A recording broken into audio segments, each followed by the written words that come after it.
तुम्हा सर्वांचं आणि तुम्हा दोन्ही बिडकरांचं स्वागत। गोपीनाथजी, तुमच्या या एवढ्या मोठ्या कारकिर्दीमध्ये राजकारण थोडंसं बाजूला ठेवून इतर कुठल्या गोष्टी आहेत ज्या तुम्हाला खुपल्या? मला वाटतं की सगळ्यात मला नेहमी दोन गोष्टी अजून मनामध्ये आहेत। त्या एक की जनता फार विसरभोळी आहे आणि ती सगळं गोष्टी विसरते आणि जनता जागरूक राहिली पाहिजे तर खरी लोकशाही टिकू शकते। आणि पुन्हा पुन्हा त्यांना त्या गोष्टी हॅमर कराव्या लागतात। तर हे मला नेहमी मनात सलतं की लोक गोष्टी कसे विसरतात, त्यांच्यावर झालेले अन्याय सुद्धा विसरतात। आणि मला वाटतं की लोकांनी सतत जागरूक राहिलं पाहिजे तरच खरी लोकशाही जिंकत राहील, ही मला नेहमी असं वाटतं। एक दुसरं, मी अनेक लोकांना जवळ केलं मला, आणि आता तर एक म्हणच आहे राजकारणामध्ये की मुंढेचं मीठ आळणी आहे त्यातले हो, तर मी अनेक लोकांना सहकार्य केलं, मोठं केलं, कधी कधी त्यांची योग्यता नसून मोठं केलं किंवा त्यांना शक्ती देऊन मोठं केलं। पण तेव्हा जेव्हा ते मोठे होतात तेव्हा ते दूर जातात। ह्याच्यात माझ्यातही काही दोष असू शकतील, पण असंख्य सहकारी मी जे मोठे केले ते माझ्यापासून दूर झाले, ही एक मला खंत आहे। नेहमी असं वाटतं की आपलं तर काही चुकलं नाही किंवा त्यांचं काय चुकलं की ज्याच्यामधून आपल्यापासून ते दूर गेले, असं दोन मला महत्त्वाचं। दुसरी खंत तर मला समजू शकते। पहिली जी खंत तुम्ही सांगितलीत की लोकांची मेमरी फार शॉर्ट आहे, तर ह्याचा फायदा जसा काँग्रेसच्या लोकांना होतो तसाच बीजेपीला देखील झालेला आहे। आम्हालाही बीजेपीलाही होणं चांगलं नाही, काँग्रेसलाही होणं चांगलं नाही, कारण लोकांना एकतर सत्य समजायला हवं आणि ते सत्यासाठी लोक पाठीमागे उभं राहिल्याशिवाय, जसं जयप्रकाशजी म्हणायचे, राईट टू रिकॉल पाहिजे। म्हणजे समजा जर लोकप्रतिनिधी जर चुकला तर त्याला परत बोलवण्याचा अधिकार पाहिजे। लोकांनी केवळ सरकार किंवा लोकप्रतिनिधी निवडून देणं हे त्यांचं कर्तव्य नाही, तो नीट काम करतोय की नाही हे बघणं, त्याच्यावर अंकुश ठेवणं। डेमोक्रेसी तेव्हाच यशस्वी होईल जर त्याच्यावर अंकुश राहिला, तर हा अंकुश नाही, आणि त्यामुळे लोकांनी विसरणं हे आमच्याही फायद्याचं आहे असं मी मानत नाही। बीजेपीनी तुम्हाला बहुतांशी वेळेला एक बहुजन समाजाचा एक चेहरा म्हणून पोर्ट्रे केलं, हे खुपतं का? मला वाटत नाही की मला बीजेपीने बहुजनाचा चेहरा म्हणून सपोर्ट केला। भारतीय जनता पार्टीने मी अलग नाही, एकच व्यासपीठ आहे, त्याच्यावरला मी एक कार्यकर्ता आहे। तेव्हा माझ्या ज्या भूमिका आहेत आणि मी जे लढे लढलो, त्याचा इथं सांगण्याचे कारण आहे, जे लढे लढलो त्या लढ्यावरून माझी विश्वासार्हता आहे की कुठलीही भूमिका मी घेतली तर ती शेवटपर्यंत नेतो। त्या भूमिकामुळे माझा बहुजनाचा चेहरा झालेला आहे। पण मुख्यमंत्री पदाने देखील बऱ्याच वेळेला हुलकावणी दिली, हे खुपतं का? नाही, मुख्यमंत्री पद डोळ्यासमोर ठेवून कधी काम करत नाही मी काम करत गेलो, पण महाराष्ट्रात सत्ता बदलेल कसं आता वाटत नव्हतं। ते सत्ता बदलण्यात माझा वाटा आहे। मी शरद पवारांसारखा बल्लाढ्य नेता, ज्यावेळी त्याच्या विरुद्ध बोलण्याची कोणाची हिंमत नव्हती, त्याच्या विरुद्ध मी मोठा संघर्ष केला, त्या संघर्षातून राज्य बदललं। त्यात माझा एकट्याचाच वाटा नाही, अनेकाचा वाटा आहे, पण माझा महत्वाचा वाटा आहे। त्यामुळे महाराष्ट्रात मी राज्य बदलू शकतो, हे केवळ बदलू शकतो नाही, ते वास्तव्यात उतरवण्याचं काम मी केलं। त्यावेळी मुख्यमंत्रीपद मला मिळणार नाही इतकं समजण्यासारखा मी काही दुधखोळा नाही, कारण शिवसेनेचे लोक जास्त आले, आम्ही जाहीर केलं होतं की जास्त जास्त, त्यामुळे शिवसेनेचं मुख्यमंत्रीपद हे न्यायाने होतं। नंतर आमचं राज्य चाललं नाही, त्यामुळे पद मिळण्याचा प्रश्नच नाही। पण एवढं काम करून सुद्धा मग आता दिल्लीत पाठवलं, म्हणजे हे त्या दिल्लीला जाण्याचं माझं एकमेव कारण आहे की मी 30 वर्ष महाराष्ट्राच्या विधानसभेत होतो, 2 वर्ष जिल्हा परिषदेत होतो। मला असं वाटलं की मोठ्या व्यासपीठावर जावं। एकाच वर्गात बसून मला कंटाळा आला होता, त्याच वर्गात बसण्याचा, नव्या वर्गात जाऊन बसलो।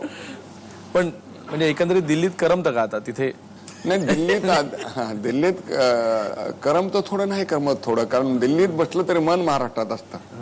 परंतु हळूहळू आता दिल्लीमध्ये मन रमतंय आणि दिल्लीच्या राजकारणामध्ये रुची येते, पार्लमेंटमध्ये मला रुची येते, आणि आता मी दिल्लीत महाराष्ट्राची मान उंचावेल असं काम करण्याच्या मनस्थितीत आहे, आणि मी ते करेन असा मला विश्वास आहे।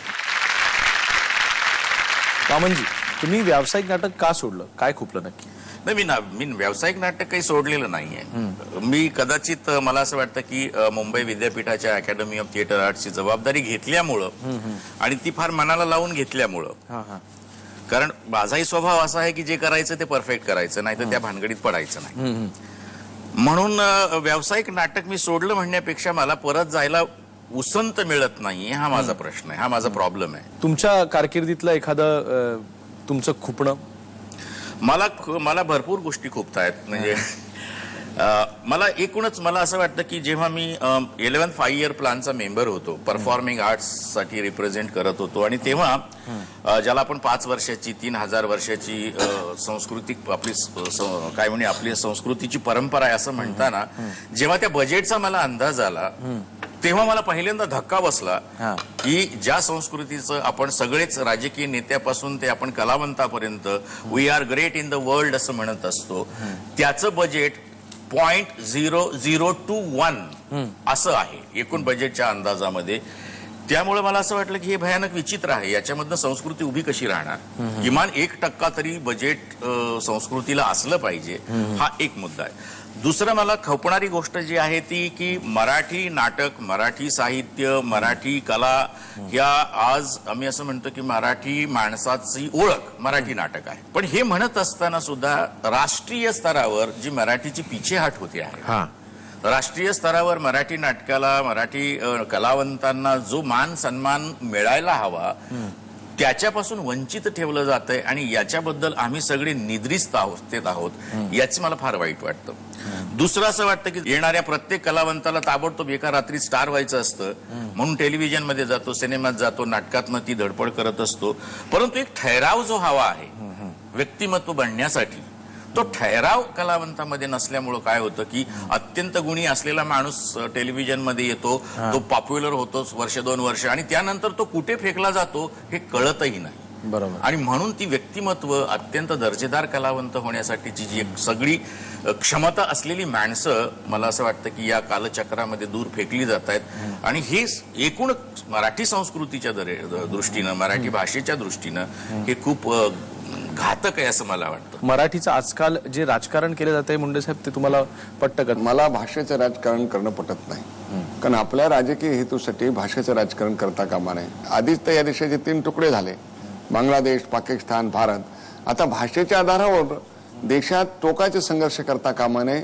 आपल्या भाषेबद्दल, आपल्या भाषेच्या हिताबद्दल आग्रह धरावा, पण भाषेमुळे संघर्ष व्हावेत असं मला वाटत नाही. पण तुमचा आता तरी ज्या पक्षाशी युती आहे तो पक्ष तर भाषेच्या आधारावर. माझं मत मी सांगितलं, माझा ज्याच्याशी युती आहे त्यांनी भाषेचा आग्रह. मी मराठी भाषिक आहे, मला मराठी म्हणून माझा अभिमान आहे, पण माझा अभिमान आहे हे पॉझिटिव्ह आहे, सकारात्मक आहे. पण इतरांच्या संबंधी त्यांना नको, ह्यांना येऊ देणार, ही गोष्ट योग्य नाही असं मला वाटतं. आणि म्हणून मी टोकाचा भाषेचा आग्रह योग्य नाही, आणि मराठी भाषेने ते कधीच शिकवलं नाही. मग तुमचं आणि तुम्ही दोघंही मराठी नेते, विलासराव आणि तुम्ही तिकडे तुमचं कसं काय चाललंय? आम्ही आता नौखे आहेत, पण आम्ही आता विलासरावला किती राहायचंय मला माहित नाही, परंतु मी प्रभाव बसवण्याचा प्रयत्न करेल.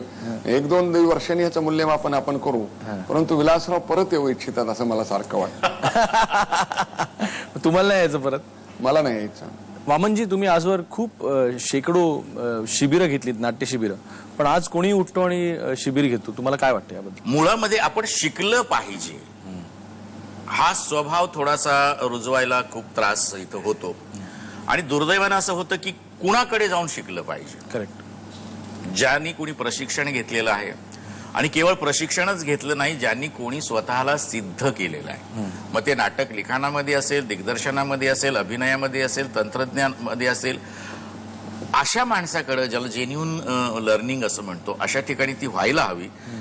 आणि त्याचबरोबर दुसरं असं व्हायला हवं की हे सगळं करत असताना त्या माणसाला शिक्षण देता येतं का? कारण अभिनय करणं वेगळं, डिरेक्शन करणं वेगळं, आणि शिकवणं ही सुद्धा एक वेगळी कला आहे. तर या दोन्हीचा समन्वय असलेली माणसं मुळातच बोटावर मोजणे इतकी आपल्याकडे आहेत. आणि त्यांनी आपापल्या परीनं त्या प्रशिक्षणाला, त्या वृत्तीला काय म्हणजे दर्जा देण्याचा प्रयत्न केला. पण असं होतं की कुणीही, ज्याला काहीही माहिती नाही, तो माणूस कशाच्या आधारावर प्रशिक्षणाचे वर्ग चालवतो, हाही मला एक कुतूहलाचाच प्रश्न आहे. कधीतरी मला अशा शाळांमध्ये जाऊन शिकायला आवडणार आहे. कारण मला असं वाटतं की त्याच्यामुळे होतं काय की एकूण प्रशिक्षणाविषयीची जी एक मानसिकता आहे, किंवा एक जो काय म्हणजे त्याचं जे मत तयार होतं माणसाचं, त्या मताला मत हे फारसं बरं होत नाही. आणि म्हणून मग कुठल्या तरी जाहिराती येणं, कशा तरी येणं आणि लोकांनी आकर्षित होणं आणि मग फ्रस्ट्रेटेड होऊन बाहेर येणं, याला अशा पद्धतीच्या प्रशिक्षणाला काही अर्थ नाही. अगदी अगदी योग्य आहे. पण तुम्ही इतकं छान भरभरून बोलताय की नाट्य शिक्षणाबद्दल, कदाचित म्हणूनच तुम्हाला लोक आजकाल दिग्दर्शकापेक्षा जास्त शिक्षक म्हणून ओळखतात. हे खूप का कुठे? नाही, असं नाही. थोडंफार खुपाईची सुरुवात होते आणि मग असं वाटतं की नाहीये, हा ही एक अत्यंत महत्वाची गरज होती महाराष्ट्राच्या रंगभूमीची. मग सतीश आळेकरांनी ललित कला केंद्र पुणे विद्यापीठामध्ये आपल्या परीनं काम करून 12-15 वर्ष तिथं ते सिद्ध केलं. आम्ही इथं academy of theatre arts Mumbai विद्यापीठामध्ये ते काम करून सिद्ध करतोय. तर त्याच्यामुळं हाही एक भाग आहे की तुम्हाला केवळ प्रशिक्षणार्थी म्हणून लोक ओळखू लागले, पण ते काही फार काळ टिकणार नाही. कारण एक नाटक आलं की हे पुन्हा डिफ्यूज होणार आहे किंवा डिझॉल्व शॉर्टमध्ये जसं जातो तसं होणार आहे.